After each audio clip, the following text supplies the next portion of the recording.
Hello, Zoe. My name is Dimitris, calling from Chicago and Metalkaoz. Thank you for accepting this invitation. It's my pleasure. So let's start right away. And I appreciate taking the time because this was kind of a last minute. So thank you for that. Easy, And no worries. I will start right away. So, how is the experience joining a band like Cradle of Filth, who have been around since 1991? There's this immense pressure to live up to the legacy of this band. That's the first thing I would say. Oof. Because you're in a band that has been a lot of people's favorite band since they were young. It was a band that I listened to when I was young, so I just felt the immense weight of the legacy I had to live up to, and it's been quite nerve-wracking at times, I have to say. You are smiling, but the way you describe this, it doesn't seem good. It is good. It is good because I'm in an environment which is very positive and encouraging. Okay. Like nobody is more positive about things, for example, than Danny Filth himself. I mean, he was right there in the studio with me and the producer, encouraging me forwards, making jokes. So it's scary and it's trauma. No, it's not traumatizing. It's intimidating. But at the same time, I have such a great support team in the band that I've really, I think, begun to find my place in it, you know? Honestly, I think most of the pressure comes from the fans because sometimes, maybe most of the times, metalheads are not very easy to accept changes. And there are a lot of instances when a band plays something differently and you have, everything complains about this or that. So that's what I was asking, to be honest, because I knew if the band accepted you, well, they have their support. You have their support. You know, the fans are really into some of my predecessors, like Sarah Jezebel Deva. But the thing is that I'm into her too, and I'm also into Lindsay Schoolcraft, who's one of my good friends. So when people are like, "Yeah, but I miss Sarah," I'm like, "I miss Sarah too. I listened to Sarah when I was a teenager. Sarah's awesome." So it doesn't really offend me, you know, because I'm also a fan of those women. Yeah, that's great to hear. Did you get to, for example, ask Lindsay before saying yes to Cradle of Filth? To get some inside information, let's say. You know, I had already known her from before I joined Cradle, and I did tell her it looks like I'm up for your old job. And she was so positive though about it. She said you're gonna love the guys. She went through and she told me things that she loved about each guy in the band. So it was a really positive push forward. You know, she said, you know, you can do this. You can totally do this. You're gonna love it. Just pace yourself. You know, adjust your energy levels, and you'll be fine. So it was. We did speak about it beforehand, but it was all positive, encouraging stuff. Yeah, great. So when you joined the band, has had the work started for the new album or not? It had not. So we were starting from scratch. And initially, I was pretty sure that as the new kid in the band, they really weren't going to let me write anything for the album. But they asked me to contribute, and then they ended up accepting a lot of it. So that was quite a surprise for me. Yeah, it's that can be intimidating, right? Your expectations is just I can sing these parts, I can play these parts. Okay, but that's really important, and I think this helped you with gaining some confidence in the band, right? Oh, for sure. To hear that, you know, your bandmates believe in you and they want to work with your ideas, that was extremely comforting for me. And it definitely encouraged me to keep going. So were your contributions on the keys, on the vocals, or both? Kind of both. You know, like where the vocal spots are going to be, Danny really decides that. But in terms of coming up with some of the melodies and harmonies, I did a lot of that. I came up with some of the keys, some compositions and arrangements as well. Um, Definitely, I contributed more than I thought I would be allowed to contribute, like I said. So, as a singer, you are a singer. Um, Yes. how how do you feel singing lyrics somebody else wrote? I mean, do you need to have, let's say, a relationship with the lyrics, a deep understanding in order to perform them as you want? I, as an artist, was given a lot of room to interpret things vocally as I wanted to in the studio, with some gentle direction and ideas from the producer, but at the same time still respecting how I want to perform as a vocalist. And the good news is that I think on this album in particular, Danny wrote some really incredible lyrics that I connected with very strongly, particularly in tracks like Non Omnis Moriar. The lyrics affected me so strongly while I was recording that I was crying. I actually have a picture of me crying while I'm in the studio recording it, and it's a terrible picture. I look really ugly crying. But that's how authentic it was for me and how much I connected with what he wrote. So I would say it's different to sing things that someone else has written, but at the same time, I felt such a great connection to it that it ended up really clicking with me, and I think it worked. Yeah, that particular track, to me, is the definition of Gothic. Cradle of Filth has been Gothic from the first day. I'm not sure if many people know that because they have been using, it's a black metal band. No, they started as a Gothic. So this song in particular and the emotions that come from that song are definitely 100% Gothic. I completely agree with you. Is that, yeah, did Cradle of Filth start off with kind of some black metal elements? Yeah, but there was more going on as well. There were always some Gothic elements. There were always these really beautiful, haunting melodies. There was this presence of this female presence, this feminine energy as well. So yeah, when people try to stuff Cradle of Filth into, oh, it's black metal, it doesn't fit into just that box, and it never really has. Right. So my question about the lyrics was a sneaky one, because I agree with you. Danny writes excellent lyrics. He knows the English language so well that he's using so many difficult to pronounce words.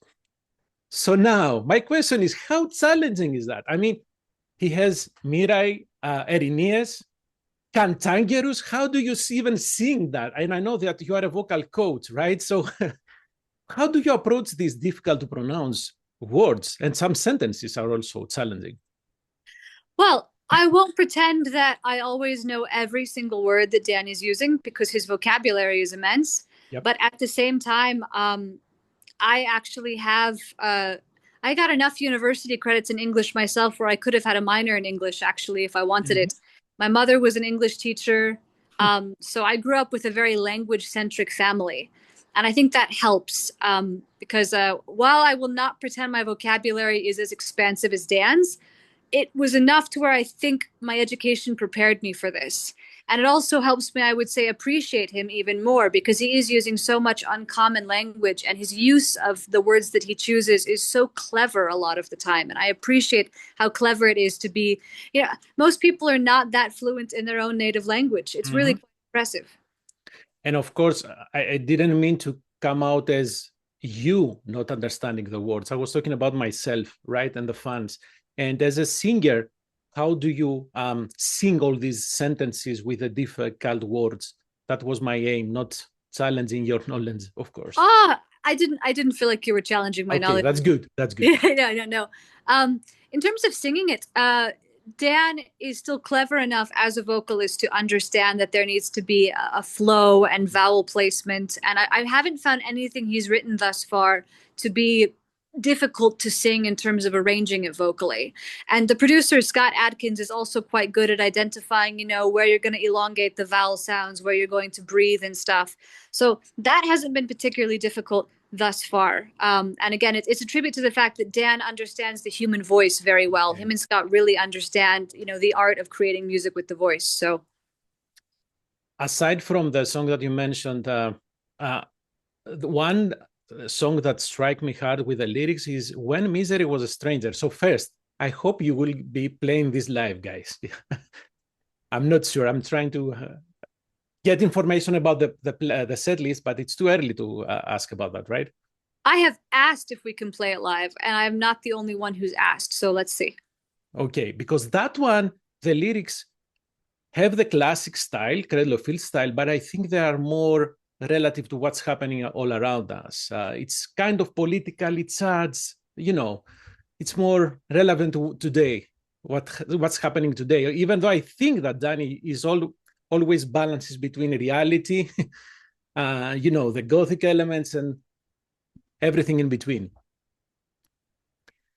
I think that you have to write about what you know, and that's true for Danny Filth like it is for the rest of us. And I think Danny, when he was writing a lot of this album, was looking at the current state of the world and being very honest about it. Mm. But at the same time, still saying we should still enjoy being alive. We should still find hope and joy in everything around us. And I think that's a really important message to have when so much in the world is going so wrong right now. Yeah, unfortunately, yes. And I like the antithesis that sometimes we have. There are the antithesis there is in some of the song titles: "To Live Deliciously," right? "White Hellbore," "Malignant Perfection," right? So yeah, this is a comment, not a question. So sorry about that. Good. I agree with you. So how did you approach your vocals? Although it may sound right asking this question, but I will. Did you try to adjust your singing to fit the style of previous singers, or did you try to bring your own style in? When it came to recording the new album, I wanted to be myself vocally as much as possible. Of course, with input from Danny and Scott in terms of how they felt the song should sound, but I wasn't trying to be Sarah or Lindsay or anyone else. I want to both, again, pay homage to the immense legacy of the band, but also still be myself as an artist. So I think I approached the songs vocally from a perspective that makes sense for me. And some people commented, "Well, there's no British accent anymore," and that's true. I'm not British, but I also think it wouldn't sound very authentic if I tried to fake a British accent. Oh my goodness! Do you read online comments? Sometimes, I mean, sometimes. Nature, sure. One sec, my family just stepped in for a moment. Sometimes I do, just because the comments will cross my news feed and stuff while I'm scrolling social media. I don't let people really define what I'm gonna do next as an artist, but it's always interesting to see their takes. Yeah. If you don't mind my comment, your voice reminds me in some parts of Liv Christine. I'm just putting that out. That's a big honor. I'm a big fan of hers. I think she's vocally one of the pioneers in the genre. So, speaking of vocals, are there songs, older songs, older Cradle of Filth songs that may be challenging for you when performed live? I haven't found one yet. Not yet. Hasn't happened yet with what we've done. The ending vocals to Cradle to Enslave are pretty crazy, but I love doing them. So I love just going for it at the end. Whenever we close out shows with that song, I always just love going for it. It's a lot of fun. So have you guys picked the set list for the upcoming North American tour? We have, yes. Perfect. Do you know how much? I'm sure you know how much time will you have on stage, because this is a co-headlining tour, right? It's a co-headliner, and co-headliners always mean a slightly shorter set list, but I think we've made up for it by packing in some real goodies. We're playing a song that's over 20 years old that's never been played live before, that Dougal, our bassist, and Donnie, our guitarist, took out of the archives and dusted off and said, "This is an amazing track. How come it's never been played live?" So despite the fact that we've got a co-headliner set list length, I think people are going to love how many goodies we packed into it. And how many songs, because I won't ask what that song is, because I'm sure you cannot share that information. How many songs from the new album will you include? We are including the singles from the new album for right now, because again, it's the co-headliner set list. We can't go as much into depth as we want. But at the same time, this summer when we have our full headliner set list going on, I think we're going to hear more than just the singles. Mm-hmm. What about the aesthetics? What do we expect to see? For example, in your case, are you wearing, should I say, corpse paint or white? Any special makeup or any outfits? What's your take on that? I wore corpse paint once for a throwback show we did at Damnation Festival last year, and it was a lot of fun. But actually, I'm usually helping out my husband, Ashok, with his makeup before stage. And right now I'm also helping come up with some new corpse paint looks for one of the other guys as well. And so my makeup, I try to make it really dramatic and gothic, but I don't usually go for the full corpse paint look. In terms of what stylistically you can expect, this is kind of a heavier tour, I guess. We're touring with a lot of heavier bands as well. So I think you can expect, straight up black leather and lace, full on gothic heavy metal looks. Danny Filth will not be wearing a corset. We're not going that far. But going to be pretty gothic. And I'm asking this because you participate in the three music videos Cradle of Filth put out, and those are movie quality videos. So first of all, how much is the band involved in the concept of the music? In the visuals, the visuals really are a testament to the creativity of Vicente, our video producer, our videographer. He's really quite brilliant and very clever with how he arranges things. And then in terms of the costumes we wore and some of the makeup looks and stuff, we had Missy Munster on that detail for these last few videos. She's great. Really loved working with her. We also, though, get to kind of put a lot of our own vision into how we look individually. For the video to live deliciously, for example, we were told to come up with new makeup looks that we had never used before on stage or in videos. And so we all got to come up with our own like original concepts. Like I had like these pieces of silver foil on one side of my head. And Ashok wasn't doing the typical pinhead look. He did something else that was still like very linear and graphic, but in dark red instead. So we get some input, but overall the vision is really carried out lately by Vicente, and I think Vicente is just excellent at it. Oh man, yeah. As I said, you are an active vocal coach, right? Yes. Well, so I don't coach much anymore these days because I'm so busy on the road. But of course. So what advice will you give to yourself for this upcoming tour? Stay hydrated and get enough sleep. Okay. People always, what's your best advice as a vocalist? Stay hydrated and get enough sleep. Because if you take care of your body will take care of your voice. That's how it works. Yeah. And I'm not a singer, not a professional musician. But when you move through states, you have different humidity levels, sometimes different temperatures. So it can be a really, really strenuous activity, just singing. Elevation's always the biggest thing you got to watch. Yeah. Of course, you're going to lose breath faster. I love performing in Mexico City, but the elevation is so high, and I always feel it while I'm there, for example. But at the same time, at this point, we've all been around the world so many times. You adjust as best you can, and you stay as physically fit as you can, because, again, good physical health carries you through all these different locations. Yeah, absolutely. So with you being so busy with Cradle of Filth, what can you say about Catalyst Crime? Is this a band on hold, let's say? So what we've done with Catalyst is I really wanted to wait for the new Cradle release first, because we wanted to give proper space to the new Cradle release. I wanted to be able to focus on one album at a time in terms of promoting it and exploring it with the fans. So right now I'm focusing on Cradle of Filth and this release. The new Catalyst Crime album is ready to go. We're waiting on just one guest part to be finished, but other than that, it's a completed album. We should be seeing it towards the end of the year, again, giving appropriate space to the Cradle album. And then when we're finally ready to let out the next Catalyst Crime album, I'm going to be focusing on that because I'm really proud of what those guys have done as well, and I think people are going to like it. So at some point, can we have a Catalyst opening for Cradle of Filth? I would love it. I would not mind at all. I think maybe Danny's concern would be, could I vocally hold up through two sets? I think I could, but but either way, I'm grateful I get to be an artist in both bands, and I'm grateful for the freedom I have in both bands. I have one more question, and I would like to go back because I didn't give so much gravity as I should. So for Non Omnis Moriar, what was the thing or the verse or even the sentence that struck you the hardest? One final time, I will take this hand in mine, drowning in brown eyes that ghost the jeweled shoreline.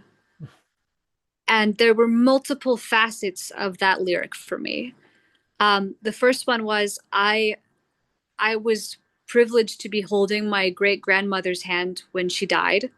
And she was this tiny little Mexican woman with brown eyes. And so drowning in brown eyes, holding her hand the last time, it echoed into the future for me because my daughter has brown eyes. And I would hope that someday my daughter is the one holding my hand when I leave this world, her beautiful brown eyes. And then my husband has brown eyes as well. And so I also kind of had this vision into the future of the day I say goodbye to him and look into those eyes one last time. So I know that perhaps sounds a bit sappy and emotional, but thinking that three of the people that I love the most in this world had those brown eyes. That lyric really hit me hard, and realizing that one day we say goodbye to everything that we love, one way or another. I have no idea how to follow up with that. So now I can definitely see that in your face. What you're saying is how you understood these lyrics and why you got so emotional. You got me almost, almost. Almost. Almost. Yes, I have to pretend I'm tough. I got myself, damn it. I gotta not tear up over here. Jeez. Yeah, Danny, no, please don't. Let's pretend we are tough. We can do that. we're metal, yeah. Yes, absolutely. And hopefully the metal scene at some point really accepts women in metal, and we should stop considering this as a special thing. I know it sounds bizarre, but that's my wish, at least. I agree with you, because women in metal are not a gimmick at this point. It's been a while. Like, stop treating us like a gimmick. Just let us do our thing, you know? Yeah, but unfortunately, we are moving backwards in some things, and this is one of the things that we are moving backwards. So I don't know what to tell you. I completely agree with you. You know, I found out this morning, so the Smithsonian Institution here in the US, on a tangent, has been working on developing the American Museum of Women. And now we're being told that the current administration here wants to halt progress on that and say you can't make a museum that's just about women's accomplishments. And I think that that's just absolutely insane. Like, why would you halt production on a museum celebrating these important people who've been left out of other museums for so long? I have no idea. The only thing that I don't like, quote unquote, is that we have to make it special, because all these years we have been so bad to women that we have to make a museum to call them out, because we have been terrible as a society. That's I don't understand that. So yes, I hope this will happen, and at some point we will grow up as a society. But I will not hold my breath.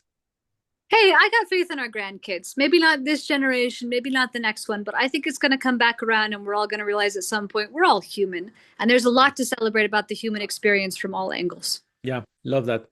Zoe, thank you very much for your time. Thank you for this discussion, and see you in Chicago close to the end of the North American tour. Oh, I look forward to it, sir. See you then. Absolutely. Have safe travels. Thank you. Bye-bye.